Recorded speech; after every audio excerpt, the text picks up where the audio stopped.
What happens if William Ruto decides to resign on August 8th, 2024?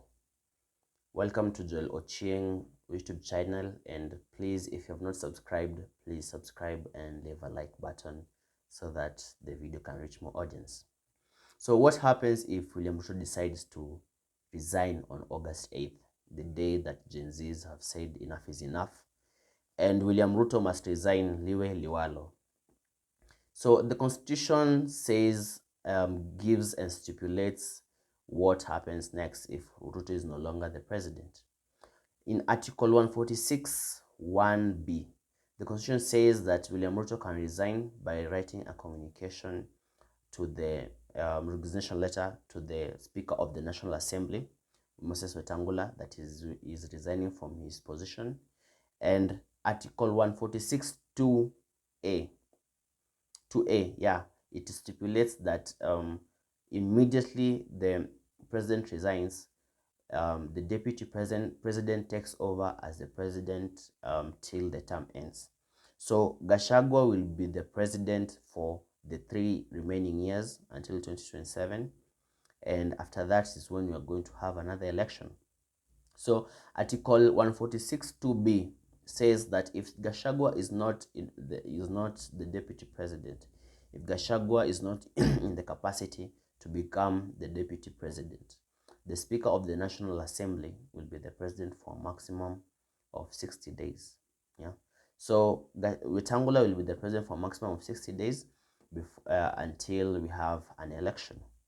So if you look at the whole scenario and everything that's happening, we can say the happiest person in the whole situation, it has to be Gachagua. It cannot be Wetangula. It has to be Gachagua, because if William Ruto resigns or William Ruto is removed from being president, Gachagua is going to be the president, and it will be itakuwa kama sadaka kwake. Yeah. So Gachagua must be a very happy man of the current situation. I'm not saying he's behind the protest, but he has to be a very happy man, because if things go the way Gen Zs want, Gachagua will be next in line. So we cannot say that Gachagua is behind it. But if you look, just like today, Gashagua's aides have been arrested, not arrested, they're being questioned by the DCI over the involvement of funding the protest. They're saying the violence that happened, it might have had a link with the aides, Gashagua's aides. So it's going to be, Gachagua is in a position of how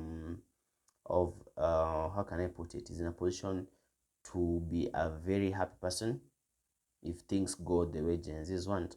But if you look at it, Gachagua was not ready for William Ruto to work with Raila Odinga, because the moment that Raila Odinga accepted to forward the names of ODM leadership to William Ruto, you will see that William Ruto gained a bit of ground. William Ruto is now able to go to the coastal region and also go to Tana River, where he had a couple of rallies, roadside addresses. Yeah, before that he was not able to do all those. So Raila Odinga coming to work with William Ruto, it has helped Ruto in some way. So imagine if William Ruto goes to maybe Kisumu, and besides after Kisumu he goes to Siaya. After Siaya he goes to Kakamega. After Kakamega he goes to Webuye. As he does that, next stop, as he comes back, he goes to Nakuru. Before he finishes all those trips, the Gen Z movement will have maybe collapsed. I cannot say it will, but it will have maybe collapsed, because Gen Zs have made their mandamano to be on August 8th. This is around 9 days from now. August 8th is a very long time in politics. Within that duration of 9 days, William Ruto can do a lot of things to change perception. He can crush the entire movement, and with the help of ODM, he can do it very fast. So in my opinion, Gen Zs took the protest to a very later date. Yeah. So it might work against them. but we'll just have to wait and see on how things will go. But Gachagwa's miscalculation, I'm not saying that he's part of the protest or is the organizer of the protest, but the miscalculation that the organizers had, they didn't know if they didn't know Raila Odinga would come and work with Ruto. They didn't expect it. So working with Ruto has really maybe destabilized the outcome, the preferred outcome of the protest, because now people have to go to the drawing board. Even Gen Zs had to go to the drawing board. They were asking themselves now, what will we do? You see, so we just have to wait and see how August 8th turns out. If Ruto resigns, we will now have a president, Rigathi Gachagua as the president. And if Gachagua is also removed, he need to resign, Wetangula is going to be the president for 60 days. So thank you for listening. Please remember to subscribe, and thank you for listening.